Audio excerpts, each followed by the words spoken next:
Day catch వారి కొరమీనులు, రొయ్యలు పూర్తి స్థాయి నాటు రకానివి. చాలా టెండర్ గా, చాలా టేస్టీగా ఉంటాయి. డే క్యాచ్, ఏ ఫార్మర్స్ అవుట్లెట్.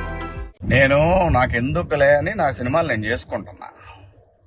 ఎస్, అమరావతి విషయంలో శివాజీ ఎప్పుడైనా మాట్లాడతాడు. ఎప్పుడైనా ఏ పార్టీతో అయినా ఎదురెళ్ళి మాట్లాడతా. అది రైతుల కష్టం. ఆ కష్టాన్ని మీరు మీ ఇష్టం వచ్చినట్టు ఎవరికాళ్ళు వాడేసుకుందామంటే చూస్తా ఊరుకోం.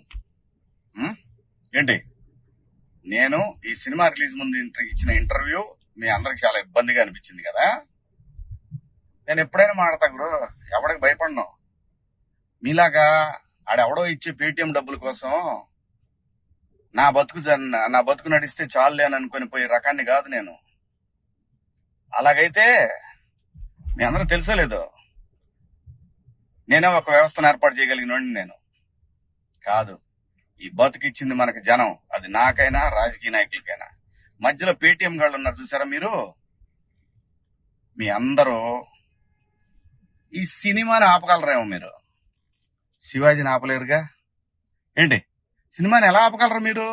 మొత్తానికి ట్వీట్లు వేసి ఇన్స్టాలో మీ ఇష్టం వచ్చినట్టు రెచ్చిపోయి సినిమాకి కొంతమంది ఇక్కడ రెగ్యులర్ గా రివ్యూలు ఇచ్చే వాళ్ళతోటి రాబిచ్చేసి కింద కామెంట్లు పెట్టిచ్చేసి, ఒకడైతే వాడికి ఒక 100K సబ్స్క్రైబర్స్ ఉంటాడు.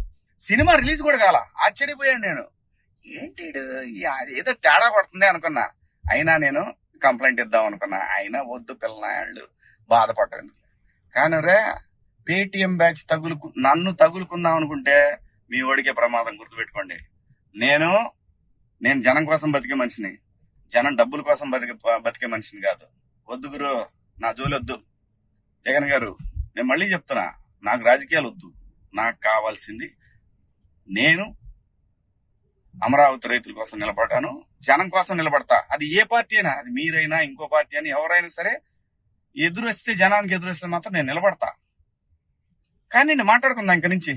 నేను డైరెక్ట్ గా అడుగుతా పిఎం గారినే, ఈ దేశంలో సిబిఐ మీద నమ్మకం ఉండాలంటే, సిబిఐ మీద నమ్మకం కుదరాలంటే ఫస్ట్ కేసులను రాజకీయ నాయకులందరినీ కూడా పక్కన పెట్టి, రాజకీయాల నుంచి పక్కన పెట్టి, వాళ్ళు మంచోళ్ళ చెడ్డోళ్ళ అని తేలిన తర్వాత వాళ్ళని పాలిటిక్స్ లో ఉండే విధంగా చేయగలిగితే బాగుంటదని పిఎం గారిని కూడా అడుగుదాం అనుకున్నా. ఇక నుంచి మేము రోజు అడుగుతా. ఇక నుంచి మీకు రోజు నా జోలు రావద్దు. నేను నా బతుకు నేను బతుకుతున్నా, నిజాయితీగా బతుకుతున్నా. ఏ రాజకీయ పార్టీ దగ్గర పోయి చేయి జాపలా.